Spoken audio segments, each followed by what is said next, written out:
अस्सलाम वालेकुम class 9th। I am your social science teacher Sajad rather.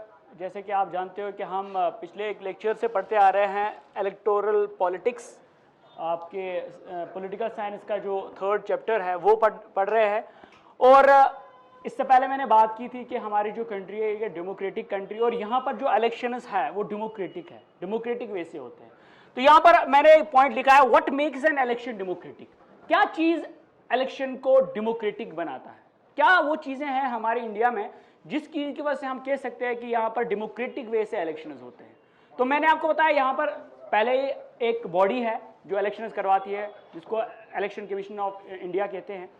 तो उसमें सारी चीज़ें क्या होती है, सबसे पहले यहाँ पर हमारे जो कॉन्स्टिट्यूशन में है कि एवरी शुड हैव वोट, ठीक है ना। तो यहाँ पर हर एक को वोट है, जिसकी भी एज 18 ईयर से ऊपर है, क्योंकि 18 ईयर से बिलो डिसाइड नहीं कर पाएंगे व्हाट टू चूज, इसलिए एक स्केल रख दी गई है कि 18 ईयर से ऊपर जो लोग हैं वो उनके लिए है right to vote, universal adult suffrage. आप जानते हो उसके बारे में, मैंने इसको पहले लेक्चर में बता दिया है। तो ईच वोट, उसके साथ अगर हर एक को वोट है तो each vote should have equal value. तो जिस तरह से बी आर अम्बेडकर जी ने कहा था 1 पर्सन 1 वोट 1 वैल्यू, मतलब आदमी कुछ भी हो, किस जाति का है, किस धर्म का है, किस जबान का है, किस रीजन का है, वो मैटर नहीं करेगा। वो 18 ईयर से ऊपर है, उसको वो एक इंडिविजुअल माना जाएगा, उसका एक वोट है। अगर सिटीजन ऑफ इंडिया उसको एक वोट है, ठीक है ना, उसके वोट का एक वैल्यू है, जो वैल्यू एक किसान के वोट का है जिसकी इनकम हजारों में है महीने की, और अनिल अंबानी के वोट का वैल्यू जिसकी बिलियंस में है इनकम, सेम है। तो 1 पर्सन 1 वैल्यू 1 वोट। तो मैंने आपको ये बताया था कि अगर 3 लोग हैं, 2 कैंडिडेट्स को उनको वोट करना है, अगर एक कैंडिडेट जो है, एक बंदा जो अनिल अंबानी है वो ए को वोट करेगा, और जो किसान 2 लोग हैं जिनकी इनकम हजारों में है वो बी को वोट करेगा, तो जीतेगा बी ही, क्योंकि वैल्यू जो है ना एक है वोट का। 1 पर्सन 1 वैल्यू 1 वोट, समझ बात। तो ये होता है, ये चीजें बनाती है हमारी इलेक्शंस को डेमोक्रेटिक। रेगुलर इलेक्शंस हो, एक पार्टी को ये ना लगे कि हम जीत गए अब बड़े मजे हैं, वो मजे नहीं है।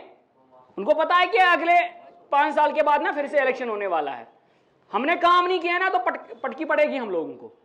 तो वो सारी चीजें जो है ना एक स्टेबिलिटी लाती है पॉलिटिक्स में, वो सारी चीजें जो है ना ये इलेक्शन, रेगुलर इलेक्शंस की वजह से होता है। एक और चीज, जो कैंडिडेट हम प्रेफर करते हैं ना पीपल साइड में, जो कैंडिडेट लोगों के लिए काम करें वैसे कैंडिडेट्स को हम चुनते हैं, समझ बात। ये सारी चीजें जो है ना, अगर कोई बड़ा सा अमीर है जिसके पास करोड़ों की दौलत है, उसको नहीं चुनेंगे हम उसको चुनेंगे जो हमारे लिए काम करेगा।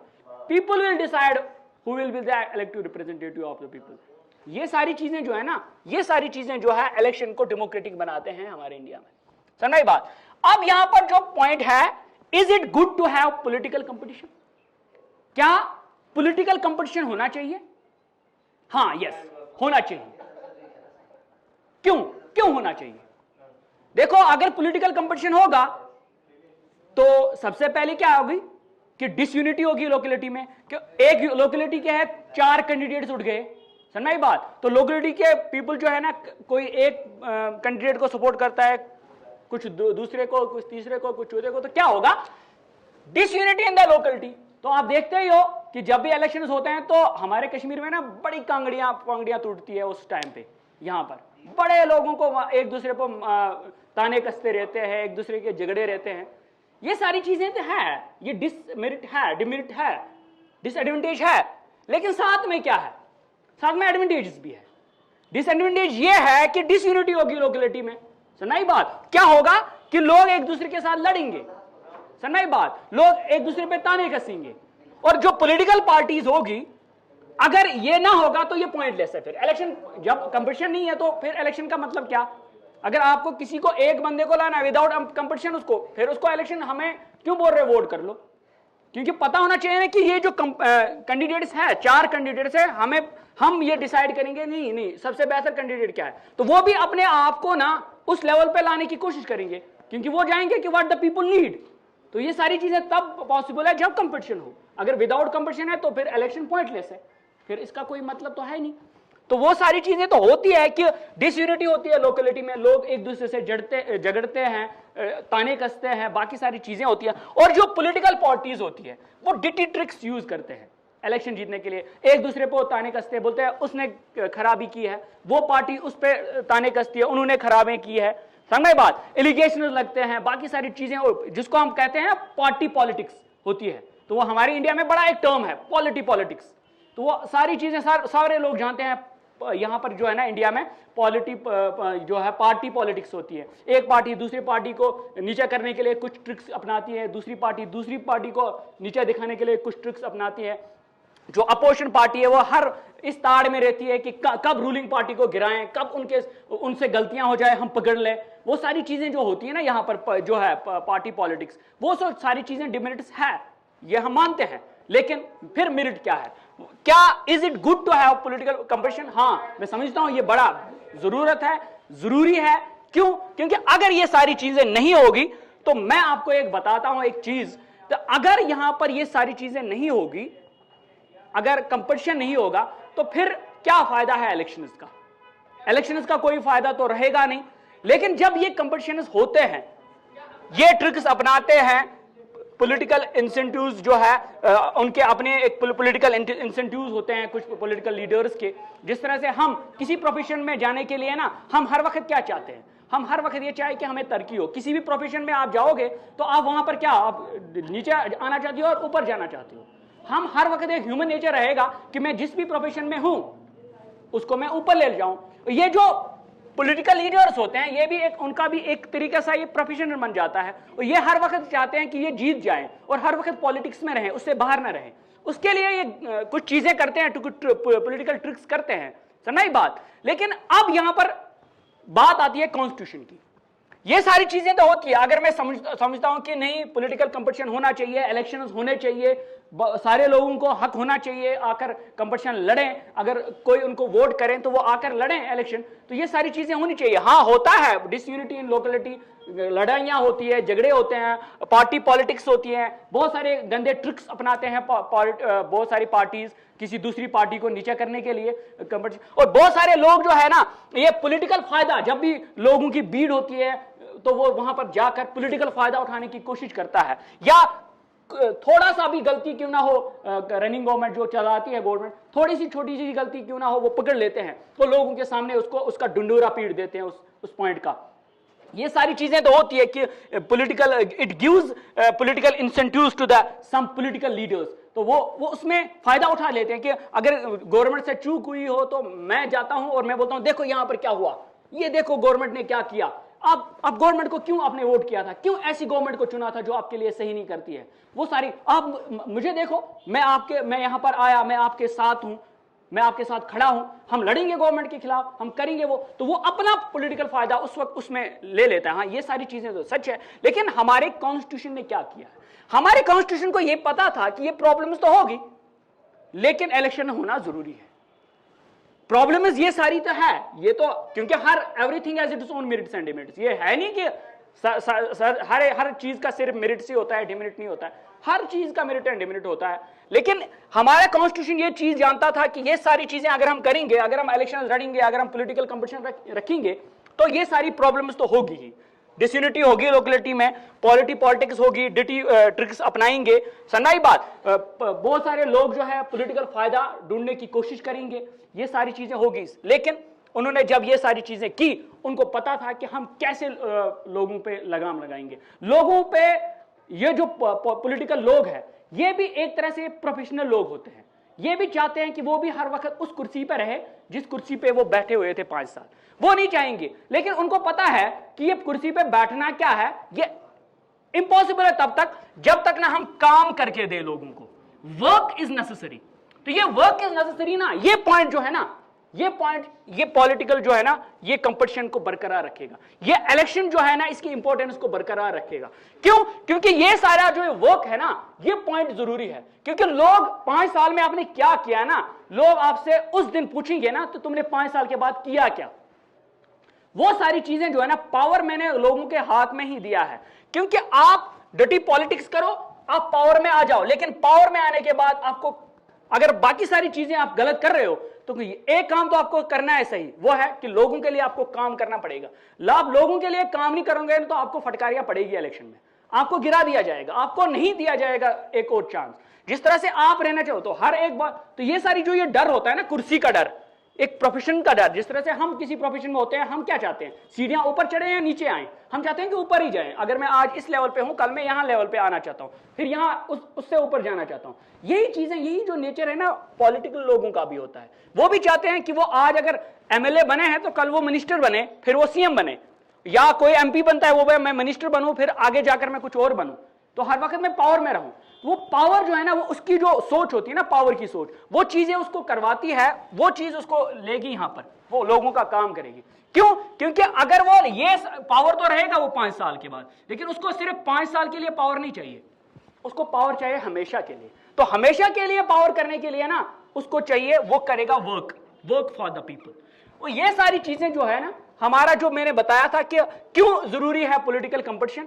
हाँ, पॉलिटिकल कंपटीशन जरूरी है। वैसे लोग हम चाहेंगे जो लोगों के लिए काम करें, वैसे लोग हम कभी नहीं चाहेंगे जो लोगों के लिए काम ना करें। लोगों के लिए काम करने वाले ही लोग आगे सक्सेस पाते हैं, समझ में बात। और दूसरी चीज जो है ना, हमें कॉन्स्टिट्यूशन ने लिया है कि अगर कोई भी बंदा, कोई भी लीडर जो है ना लोगों के लिए सही काम नहीं करेगा तो उसको प्रिजन मिलेगा ना, उसको जेल में रख दो। अगर उसने कोई फ्रॉड किया है कुछ, उस पर पूरी तरह से गवर्नमेंट का पावर्स होते हैं उसके ऊपर भी, क्योंकि आप कहीं जगह पे आपने फ्रॉड की है तो गवर्नमेंट आपको पकड़ लेगी। कॉन्स्टिट्यूशन को पता था हम ये सारी चीजें रखेंगे, ये सारी चीजें हम रखेंगे कि हम ज्यादा वो सर्कल से बाहर जाने नहीं देंगे उन लीडर्स को। तो ये सारी चीजें अगर हम कंपटीशन रखेंगे, अगर इसके ये डिमेरिट्स है, डिसएडवांटेजेस है, तो हमें पता है कि ऐसे डिसएडवांटेजेस को एडवांटेजेस में कैसे लाना है, समझ आई बात। तो अगर कोई भी पार्टी कोई ऐसी ट्रिक पकड़ गई कि उन्होंने गलत ट्रिक यूज किया इलेक्शन को जीतने के लिए, लोगों को पैसे देकर करप्शन में इलेक्शन यूज किया, तो उनको डिसबैन कर दो, उसको उनको खत्म कर दो, उस कैंडिडेट को बाहर निकालो इलेक्शन से। वैसी चीजें तो है ना, वैसा डर तो है, सुनाई बात। और सबसे बड़ा डर जो है वह है लोग। अगर मेरा कैरेक्टर सही नहीं है ना, तो लोग मुझे वोट क्यों करेंगे, मेरे गलत कैरेक्टर को वोट क्यों करेंगे वो, सुनाई बात। तो वो सारी चीजें जो है यहां पर इस जो पॉलिटिकल कंपटीशन है इसको बेहतर बनाता है। और हर वक्त जब भी हम कोई भी कंपटीशन करते हैं, कोई भी कंपटीशन लड़ते हैं, तो हमें हर वक्त यह ध्यान में रखना होता है कि मैं बेटर करूं, वर्स ना करूं। और यही सारी चीजें जो है ना पॉलिटिकल लीडर्स भी जानते हैं कि वो चाहते हैं कि वो हर वक्त बेटर करे, लोगों के सामने उनकी जो फिगर है वो हर वक्त बेहतर रहे, वो लोग उनको हर वक्त एक लीडर माने, वो कभी उनको चोर ना कहें, वो उनको कभी करप्टेड ना कहें, वो उनको कोई ऐसी चीज ना कहें जिससे उनकी जो है ना जो इमेज होती है लोगों में वो खराब हो जाए। वो उस इमेज को बरकरार रखने के लिए वर्क करेंगे। और ये कॉन्स्टिट्यूशन में है कि हाँ, हम हर एक को बोलेंगे आ जाओ इलेक्शन लड़ लो, हर एक नहीं आएगा, सुनाई बात। क्यों? क्योंकि हर एक जानता है कि मेरे में कितनी गट्स है इलेक्शन में आने के लिए, क्या मुझे लोग प्रेफर करेंगे या नहीं करेंगे। मैं आकर उठ जाऊंगा और मैं जाऊंगा और इलेक्शन लड़ूंगा, मैं गलत चीजें हर वक्त नहीं कर सकता हूं। हर वक्त ये डिटी ट्रिक्स काम नहीं आएंगे, हर वक्त पार्टी पॉलिटिक्स काम नहीं आएगी, हर वक्त लोगों को झगड़ा करके इलेक्शन जीतना काम नहीं आएगा। कभी आपको काम करके भी इलेक्शन जीतना पड़ेगा, क्योंकि आपको अगर सस्टेन करना है कोई इस पॉलिटिकल कैरियर में, तो आपको चीजें बदलनी पड़ेगी। Improve knowledge and character of political leaders. उन पॉलिटिकल लीडर्स को अपने जो कैरेक्टर्स है, अपने जो नॉलेज है अबाउट द पॉलिटिक्स, वो बढ़ाना पड़ेगा। वो नॉलेज क्या है, उनको ये समझना पड़ेगा कि हाँ, अगर मुझे करना है काम तो लोग मुझे चुनेंगे, मैं काम नहीं करूंगा तो लोग मुझे नहीं चुनेंगे, समझी बात। तो यहां पर जो पॉइंट आज का था आपका, is it good to have political competition. हाँ, मैं एग्री करता हूं, हाँ ये जरूरी है, इसमें डिमेरिट्स है, लड़ाइयां होगी, समझी बात, जातिवाद पे लड़ाइयां होगी, कास्टिज्म पे लड़ाइयां होगी, पॉलिटिकल लीडर्स अपने फायदे के लिए दूसरों को गिराने की कोशिश करेंगे, समझी बात, डर्टी ट्रिक्स को अपनाने की कोशिश करेंगे। लेकिन बहुत सारे पॉलिटिकल लोग जो है ना, ये सारी चीजों की वजह से, पॉलिटिकल कंपटीशन की वजह से उभर के आते हैं, समझना है बात। जिनका अभी तक कोई वजूद ना होता है, वो जब भी देखते हैं गवर्नमेंट से कोई चूक हुई हो, वो उसका फायदा उठाने की कोशिश करते हैं। हाँ, ये सही है, वो आएंगे, लोगों में जाएंगे, क्राउड में जाएंगे, जो लोग गवर्नमेंट से खफा है उनके पास जाएंगे, उनको उकसाएंगे, उनको बोलेंगे कि आप गवर्नमेंट के खिलाफ आ जाओ। आप गवर्नमेंट क्यों? क्योंकि उनको पता है कि अगर ये गवर्नमेंट के खिलाफ हो जाएंगे तो लीडर ये मुझे बनाएंगे। तो अगर ए नहीं तो फिर कौन है? फिर बी है, सुनना ही बात। अगर बी नहीं तो फिर कौन है? फिर सी है। अगर 3 लीडर्स है तो अगर ए लोग नहीं मानेंगे तो बी को तो मानेंगे ना, तो किसी को तो मानना पड़ेगा लीडर। अगर बी को नहीं मानेंगे तो सी को मानना ही पड़ेगा लीडर। तो ये सारी चीजें जो है ना, कुछ लोग जानते हैं और वो उस चीज को यूज करते हैं यहां पर, समझना ही बात। तो यहां पर आपका जो पॉइंट था आज, जो मैंने what makes an election democratic, हाँ, इलेक्शन जो होते हैं उस चीज को डेमोक्रेटिक कैसे बनाता है कि हर एक को वोट देते हैं हम, जिसकी भी एज 18 ईयर से ऊपर है। हम उसका जात नहीं पूछते, उसका धर्म नहीं पूछते, वो किस जात का है, वो किस जाति का है, किस रीजन का है, कौन सी बोली बोलता है, वो सारी चीजें नहीं। वो 18 ईयर से ऊपर है, एक इंडियन है, तो उसको राइट टू वोट है। और हर वोट का एक वैल्यू है, हर पर्सन के पास वोट है, और उस वोट का, जो अनिल अंबानी के वोट का वैल्यू है, वो मेरे वोट का भी वैल्यू है। ये है। दूसरा कि यहां पर रेगुलरली इलेक्शंस हो, किसी भी पार्टी को यह ना लगे कि हम बैठ गए, आप इलेक्शन जीत के, अब हमारे पास कुर्सियां, ये कुर्सियां नहीं छोड़नी है, बस अब बैठो, आप अपने तरीके से जियो। नहीं नहीं नहीं, उनको पता है कि 5 साल के बाद एक और टर्न आने वाली है और फिर से हमें इलेक्शन में जाना पड़ेगा और लड़ना पड़ेगा। और लड़ेंगे हम तब जब हमारे पास कोई बैक होगा, जब हमने लोगों को दिखाया होगा, देखो लोगों, ये हमने काम किए हैं, ये सारी चीजें बताई थी हमने पिछले इलेक्शन में, हमने किए, अब वोट करो। और क्यों? क्योंकि जो हमने बताया था वो तो हमने किया, आगे जो हम बताएंगे वो भी हम करेंगे, तो तब जाके लोग वोट देंगे। तो कैंडिडेट्स वो प्रेफर हो जाएंगे जो लोग चाहेंगे, सुनाई बात। और उसके बाद, is it good to have political competition? हाँ, it is good to have political competition, क्योंकि अगर पॉलिटिकल कंपटीशन नहीं है तो फिर इलेक्शन करना पॉइंटलेस है। तो क्यों? हाँ, हम जानते हैं कि हर चीज में मेरिट एंड डिमेरिट्स है, यहां पर भी डिमेरिट्स है। वो डिमेरिट्स ये है कि यहां लोकेलिटी में लोग एक दूसरे के साथ लड़ेंगे, कॉन्स्टिट्यूएंसी में लोग लड़ाइयां करेंगे, पॉलिटिकल लीडर्स के जो उनके अपने जो लोग होते हैं, जो उनको चाहते हैं अपने पॉलिटिकल लीडर्स को, उनके आपस में लड़ेंगे, वो डर्टी पॉलिटिक्स करेंगे, वो ट्रिक्स अपनाएंगे कि दूसरी पार्टी के चीजों को हम कैसे गिराएं। वो सारी चीजें तो होगी, लेकिन साथ में ये भी होगा कि वो ये भी जानेंगे कि अगर हमें जीतना है तो हमें लोगों के काम भी करना है। बाकी आगे जो हम पढ़ेंगे नेक्स्ट लेक्चर में, और इस लेक्चर में अगर कोई बात आपको समझ में ना आए हो तो आप कमेंट कर सकते हो और हमें बता सकते हो कि कहां पर हमसे गलती हुई है। हम दोबारा उस चीज को फिर से दोहराने की कोशिश करेंगे। तब तक के लिए थैंक यू।